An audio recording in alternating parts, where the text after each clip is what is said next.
17 உம்முடைய சத்தியத்திலே அவர்களை பரிசுத்தமாக்கும்.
நம்முடைய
நான் பரிசுத்தத்தோட వచ్చి ఇక్కడ ఆరాధించాను.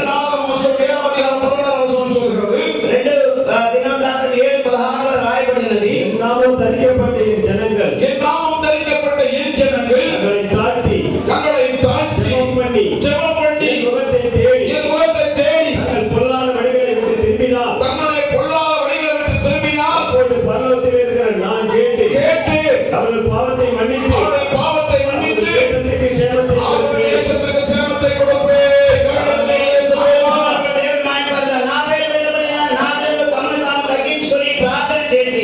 నన్ను వెదకి తమ జన్మాత్మను విడిచినట్లా ఆకాశము నేను వారి ప్రార్థనను విని వారి పాపమును క్షమించి వారి దేశమునకు స్వస్థపరచుదును.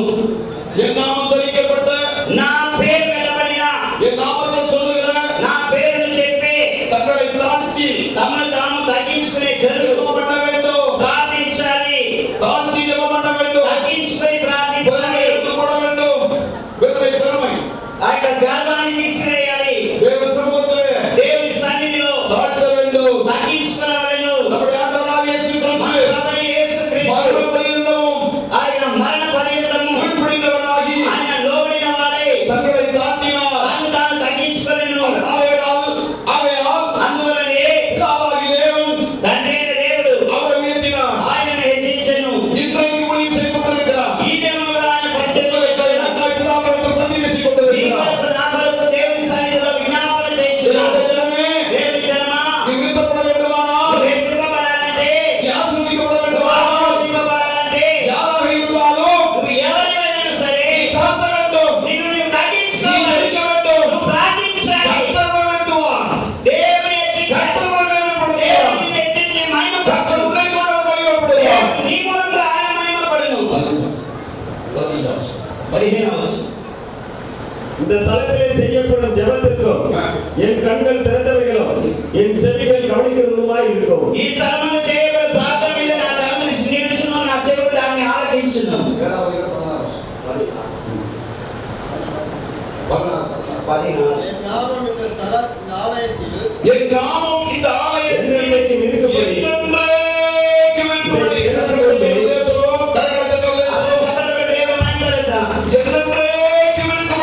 నా పేరు ఈ మందిరమునకు నిత్యము ఉండునట్లుగా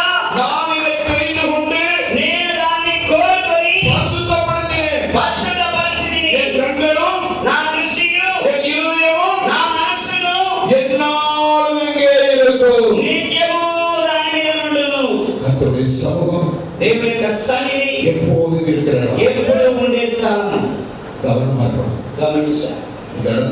ఇక్కడ చాలా దేవుని సన్నిధిలో హెచ్చరికగా భయంతో ఉంచి ఆరాధించాలి. அது மாத்திரமல்ல, మాత్రం కాదు. 2 நாளாம் புத்தகம் 2 దినవృత్తాంతాలు 6వ అధ్యాయం 6వ అధ్యాయము 22వ వచనం 22వ వచనం 23వ వచనం వాసన 22 23 వచనం. ஒருவன் தன் அயலானுக்கு குற்றம் செய்திருக்கையில் இவன் அவனை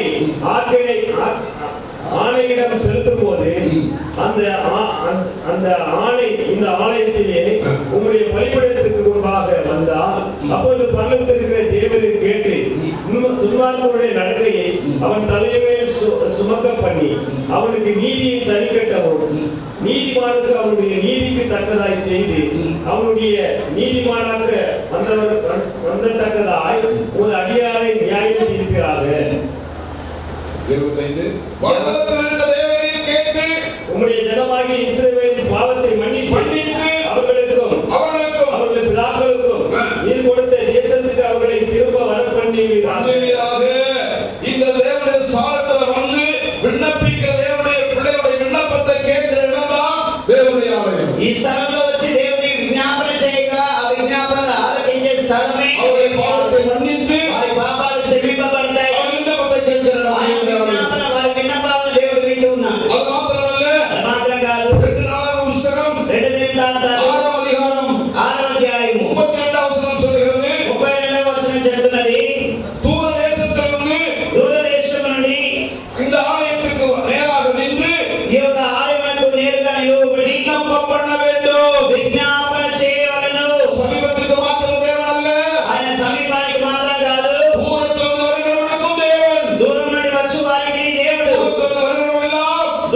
నుంచి వచ్చే వారికి இந்த தேவனுடைய ஆலயத்தில் நின்று ఈ యొక్క దేవుని ఆలయంలో నిలబడి விண்ணப்பம் பண்ணும்போது విజ్ఞాపన చేయనప్పుడు கர்த்தர் அதை கேட்பார். దేవుడు దాన్ని ఆలకించును. கர்த்தர் அதை கேட்பார். దేవుడు దాన్ని ఆలకించును. தூரத்தில் வருகிற தேவனுடைய பிள்ளையே, దూరం నుండి వచ్చే దేవుని బిడ్డలారా, தூரத்தை பார்க்காத. దూరం నుంచి చూడకు. கர்த்தர் வாசப்பட வேண்டும். దేవుడు నివసించే స్థలము, கர்த்தர் ஜெபத்தை கேட்கிற இடம். దేవుడు ప్రార్థన ఆలకించే స్థలము, கர்த்தருடைய பாதப்படிக்கு దేవుని యొక్క పాదపీఠం நீ வர வேண்டும். రావాలను. வந்து వచ్చి உன் பாவத்தை அறிக்கை செய்து నీ పాపమును ఒప్పుకొని செபிக்கும் போது ప్రార్థించినప్పుడు ஒரு விண்ணப்பத்தை கேட்பார். నీ యొక్క విజ్ఞాపన உனக்கு ఆలకించును. பதில் கொடுக்கிற தேவன். నీకు బదులిచ్చే దేవుడు. தூரத்தை பாராதே. దూరం నుంచి చూడకు. தேவ சமூகத்துக்கு வா. దేవుని సన్నిధికి రా.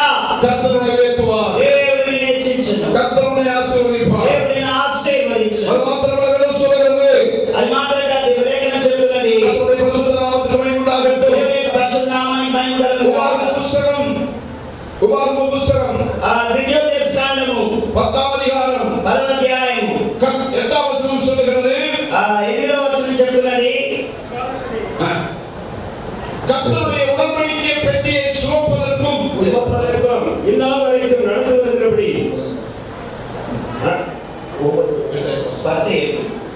அக்காலத்திலே கர்த்தருடைய உடன்படிக்கை பெட்டியை சுமப்பதற்கும் உடன்படிக்கை பெட்டியை சுமப்பதற்கும் இந்நாள் வரைக்கும் நடந்து வருகிறது போல இந்நாள் வரை நடந்து வருகிறது போல கர்த்தருடைய சந்நிதியிலே நின்று கர்த்தருடைய சந்நிதியிலே நின்று அவருக்கு ஆராதனை செய்வதற்கும் அவருக்கு ஆராதனை செய்வதற்கும் அவர் நாமத்தை கொண்டு ஆசீர்வதிப்பதற்கும் அவர் நாமத்தை கொண்டு ஆசீர்வதிப்பதற்கும் கர்த்தர் லேவி கர்த்தர் லேவி கோத்திரத்தை பிரித்தெடுத்தார். உண்மையா சொல்லுவேன், தேவனுடைய ஜனங்களை கர்த்தருடைய சமூகத்தில் நின்று ஆசீர்வதிப்பதற்கு தான் தேவன் ஊழியராக தெரிந்து கொண்டிருக்கிறார். దేవుని యొక్క సన్నిధిలో తన యొక్క సేవకులను ఏర్పరచుకున్న ఉద్దేశం ఏమిటంటే దేవుని ఆశీర్వదించుటే. தேவனுடைய ஊழியக்காரர் வாயில దేవుని యొక్క సేవకుల నోట ஆசீர்வாதத்தை தவிர ఆశీర్వాదము తప్ప வேற ஒன்றும் பேசக்கூடாது. వేరే ఏమీ మాట్లాడకూడదు. அதற்கு தான் கர்த்தர் நியமித்தார். అందువల్లే దేవుడు నిన్ను ఏర్పరచుకున్నాడు. அதற்கு கர்த்தர் நம்மை அழைத்திருக்கிறார். అందువల్లే దేవుడు మనల్ని ఉద్దేశించినాడు. தேவனுடைய தாசர்கள் ఆ దేవుని దాసులు உடன்படிக்கை பெட்டியை சுமக்க வேண்டும். నిబంధన మందసాన్ని మోయాలి. தேவனுடைய ஆசீர்வதிக்க வேண்டும். దైవజనులను ఆశీర్వదించాలి. அதற்காகத்தான் லேவி கோத்திரத்தை பிரித்து எடுத்தார். అందుకే లేవి గోత్రాన్ని దేవుడు ప్రత్యేకించుకున్నాడు. நீங்கள் நானும் నీవు నేను லேவி கோத்திரமாக లేవి தேவனை గోత్రముగా பிரித்தெடுத்திருக்கிறார். ஒருமையா சொல்லுங்க. కార్యములు చేద్దామా? நாம் இப்போது அழைக்கப்பட்டிருக்கிறோம். మనము పిలువబడి ఉన్నాము. தேவனை ஊழியத்தை செய்வதற்கு, దేవుని యొక్క పరిచర్య చేయడానికి, ஜனங்களுடைய பாரத்தை சுமப்பதற்கு దేవుని యొక్క భారమును మోయడానికి லேவியரை கர்த்தர் தந்திருக்கிறார். దేవుడు ఏర్పరచుకున్నాడు. உடன்படிக்கை பெட்டி எதை காட்டுகிறது? నిబంధన మందసం దేన్ని సూచిస్తున్నది? ஊழியத்தை சுமக்க வேண்டும். ఆ యొక్క సేవ భారమును మోయవలెను. பெட்டியை சுமக்க வேண்டும். ఆ యొక్క పెట్టిని మోయవలెను. பெட்டி எதை காட்டுகிறது? ఆ యొక్క మందసం దేన్ని సూచిస్తున్నది? ஒவ்வொரு ஊழியக்காரனுக்கும் ఒక్కొక్క సేవకుని தன்னுடைய ஊழியத்தை குறித்து உத்தரவாதத்தை காட்டுகிறது. తన యొక్క సేవలో ఉంటున్న బాధ్యతను గుర్తిస్తున్నది. உத்தரவாதம் கொடுத்த அந்த ஊழியத்தை ఆ యొక్క ఉత్తరవాదం ఇచ్చిన ఆ యొక్క పరిచర్యలో தேவனுடைய சமூகத்திலே నువ్వు దేవుని సన్నిధిలో ஊழியம் வந்து అధికంగా தேவனுடைய ஜனங்களுக்கு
5వ వచనము.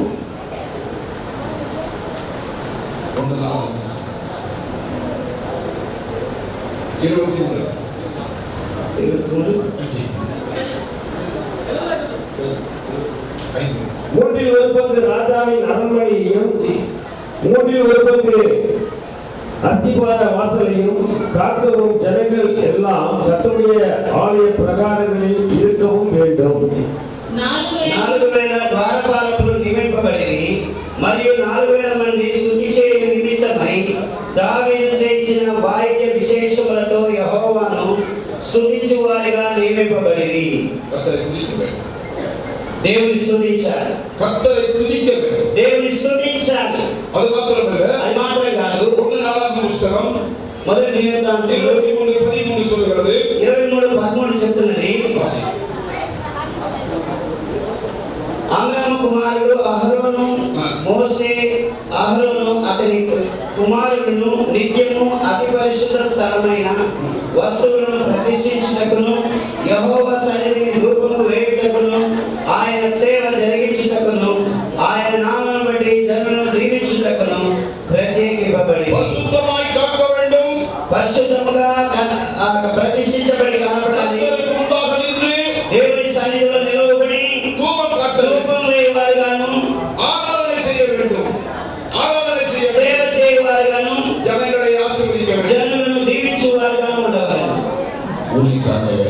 సేవకుని పని దేవుని యొక్క నామం మహిమపడుగాక. పుస్తకం 1 దినవృత్తాంతం 23వ అధ్యాయము 30వ వచనాన్ని చదువుతున్నాను.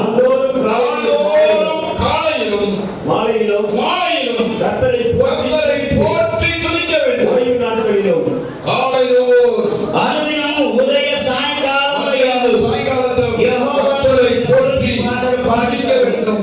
దేవుని స్తుతించి ఆరాధిస్తూ ఉండాలి. దేవుడు అందుకనే మనకి స్థలాన్ని ఇచ్చిండు. ఉదయ సాయంత్రములలో దేవుని స్తుతించి ఆరాధించడానికి దేవుని స్థలాన్ని మనకు అనుగ్రహించినాడు. ఎంతమందికి సంతోషం. దేవుని మహిమపడదా. నువ్వు స్తుతించేటప్పుడు, దేవుని మహిమపరిచినప్పుడు, ఈ స్థలం నుండి నువ్వు స్తుతించినప్పుడు, దేవుని మహిమపరిచినప్పుడు ఆ ధనం ఇక్కడికి వస్తుంది. ధనం ఇక్కడికి వస్తుంది. నేను ప్రతిదినం దేవుని సన్నిధిలో దేవుని ప్రార్థిస్తాను.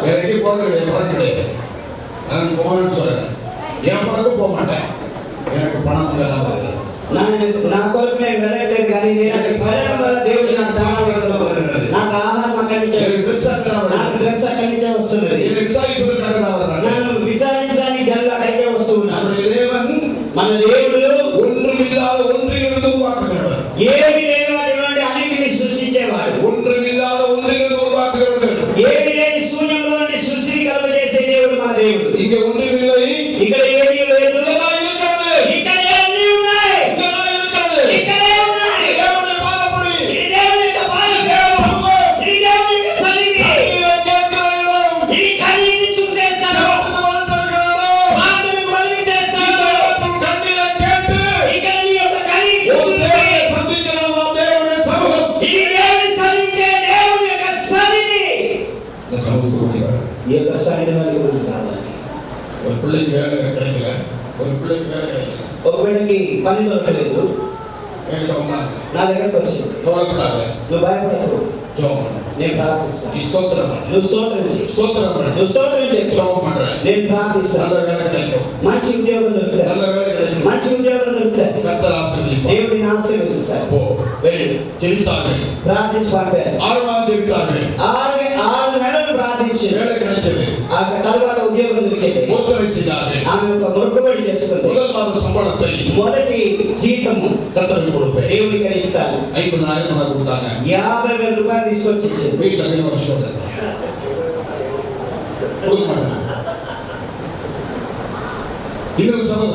ఇంకొక సహోదరుడు ఉద్యోగం లేదు, ஜெபம் பண்ணு, ప్రార్థన చెయ్యి, ஸ்தோத்திரம் பண்ணு, ప్రార్థన கர்த்தர் దేవుడు ఇస్తాడు. அவர் சொன்னார், ఆయన చెప్పాడు 10,000 சம்பளம், 10,000 రూపాయలు அது போதும். అది చాలు. ஜெபம் பண்ணுவோம், ప్రార్థన చేద్దాం. ஜெபித்தோம், ప్రార్థన చేసి வேலை கிடைச்சது, పని దొరికింది. ஒருத்தரம் செய்தார், అతను మొక్కుబడి చేసుకున్నాడు. 40,000 சம்பளம், 40,000 రూపాయలు జీతం. முதல் மாதம் என்கிட்ட வந்துச்சு. మొదటి జీతం ఇక్కడికి వచ్చింది.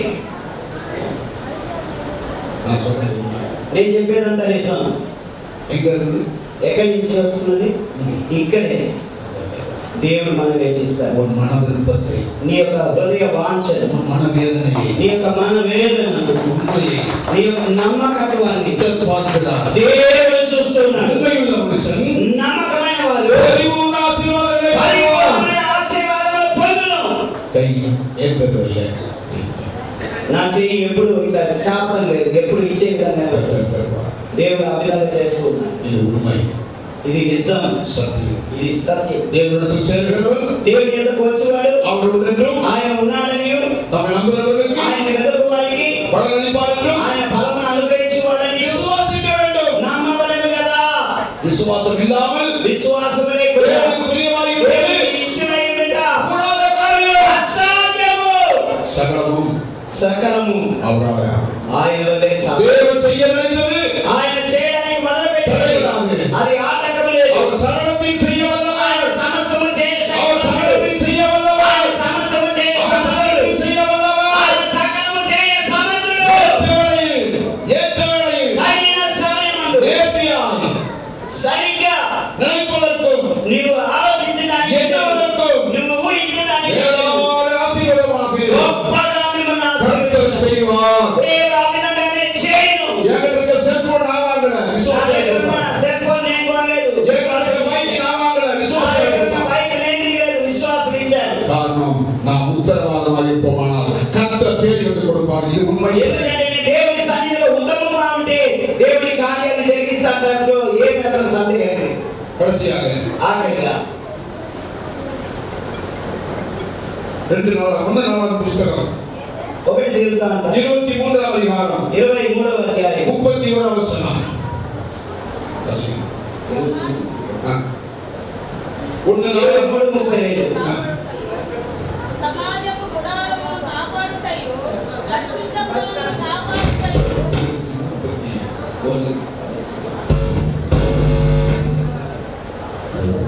సమాజపు గుడారమును కాపాడుటయు పరిశుద్ధ స్థలమును కాపాడుటయు యెహోవా మందిరపు సేవకు సంబంధించిన పనులలో వారి సహోదరులకు ఆరోను సంతతి వారిని సహాయం చేయుటయు వారికి నియమింపబడిన పని అయి ఉండెను.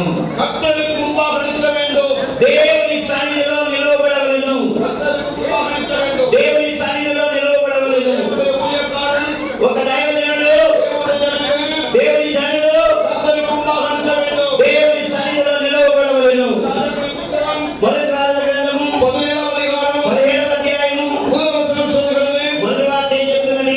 1 రాజాக்கள் మొదటి రాజుల గ్రంథము 17వ அதிகாரம் 17:1. கீலேயாத்தின் கிளியிலே திப்பேயனாகிய எலியா ஆகாபை நோக்கி, என் வார்த்தைப்படி அன்றி இந்த வருஷங்களிலே பனியும் மழையும் பெய்யாது இருக்கும் என்று இஸ்ரவேலின் தேவனாகிய கர்த்தருக்கு முன்பாக கர்த்தருக்கு முன்பாக நிற்க நான் சொல்கிறேன்.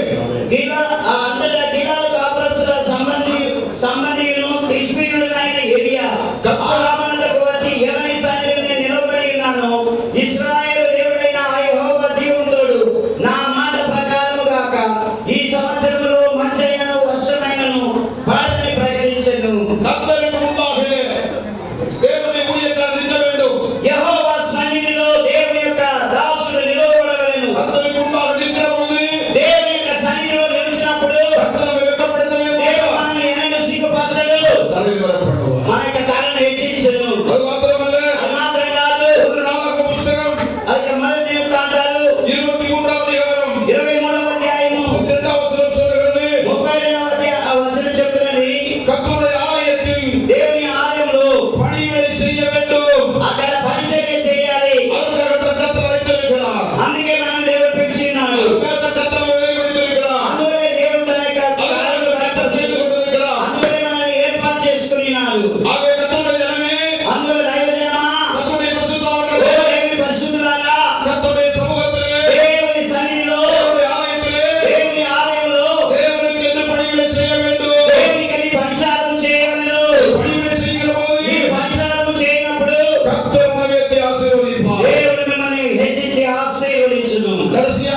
செய்தாலும் ఏది చేసినను எதை செய்தாலும் ఏ కార్యము చేసినను எதை செய்தாலும் అది ఏ పని చేసినను அது மனுஷனுக்கு என்று అది செய்யாமல் మనుషుని కొరకు చేయక கர்த்தருக்கு என்று అది ప్రభు నిమిత్తమై மனப்பூர்வமாக செய்ய வேண்டும். మనపూర్వకముగా చేయవలెను. மனுஷனை பிரியப்படுத்துவதற்கு మనుషులను ప్రియపరచడానికి కాదు. மூலியமாக ఆ యొక్క పరిచర్య మన పరిచర్య మనుషుని கர்த்தரே மகிமைப்படும்.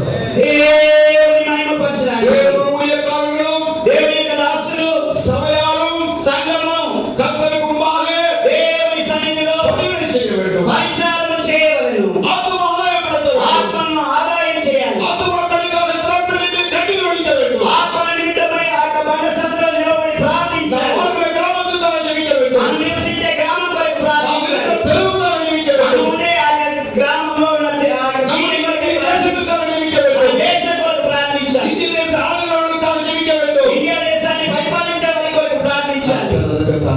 అందువల్ల దేవుడు మనల్ని పిలిచినాడు. இந்த உலகத்தில் ఈ లోకమందు பாடுகள் வரும், பாடுகள் வரும், శ్రమలు వస్తాయి, கஷ்டங்கள் வரும், కష్టాలు వస్తాయి, துன்பங்கள் வரும், ఉపద్రవం వస్తుంది, வேதனைகள் வரும். వేదనలు వస్తాయి. அதுக்கு எல்லாவற்றையும் వాటన్నిటికంటే மகிமையை మహిమ కలుగుతుంది. நமக்கு கையிடம் உண்டு. నాకు మహిమ దేవుని దగ్గర నుంచి వస్తుంది. இக்காலத்து பாடுகள் ఇప్పటి కాల శ్రమలు நீங்கள் போகிற மகிமைக்கு ஒப்பிடத்தக்கவே அல்ல. ఇప్పుడు రాబో మహిమతో అది సాటి అయినది కాదు. இக்காலத்து பாடுகள் ఇప్పుడున్న ఆ యొక్క శ్రమలు நீங்கள் மகிமைக்கு ஒப்பிடத்தக்கவே அல்ல. రాబో ఆ యొక్క మహిమకు సరి అయినది కాదు. சேவான் సేవను இந்த உலகத்தில் ఈ యొక్క లోకమందు பாடுகளை ஏற்றுக்கொண்டான், శ్రమలను అంగీకరించాడు, அடிகளை ஏற்றுக்கொண்டான், அடிகளை వేదనలు తీసుకున్నాడు, வேதனை ஏற்றுக்கொண்டான். వేదనను అంగీకరించాడు. கர்த்தரை நோக்கி பார்த்தார். దేవుడు చూసినాడు. இயேசுவானவர் எழும்பி வரவேற்றார். యేసు అక్కడ లేచి నిలబడి అతన్ని ఆహ్వానించాడు. ஆண்டவர் வரவேற்க வேண்டும். మన ప్రభు మనల్ని இந்த ఆహ్వానించాడు. உலகத்தில் பாடுகள் உண்டு, ఈ లోకంలో మనకి శ్రమలు வேதனைகள் உண்டு, ఉన్నాయి, துன்பங்கள் உண்டு. వేదనలు శ్రమలు ఉన్నాయి, அந்த కష్టాలు ఉన్నాయి. அந்த பாடுகளின் வழியாக, ఆ యొక్క శ్రమల మధ్యలో, அந்த துன்பத்தின் ఆ வழியாக, యొక్క శ్రమలు కష్టాల அந்த మధ్యలో, வேதனை ఆ வழியாக, యొక్క వేదన మధ్యలో, அந்த இடுக்கமான வாசல் ఆ வழியாக యొక్క ఇరుకైన మార్గంలో எல்லாரும் கடந்து போய் మనమందరం వెళ్ళి நமக்காக మన కొరకు பாடுபட்டவர், శ్రమను అనుభవించిన, கண்ணீர் விட்ட, కన్నీరు చెల్లించిన, துக்கங்களை அனுபவித்த,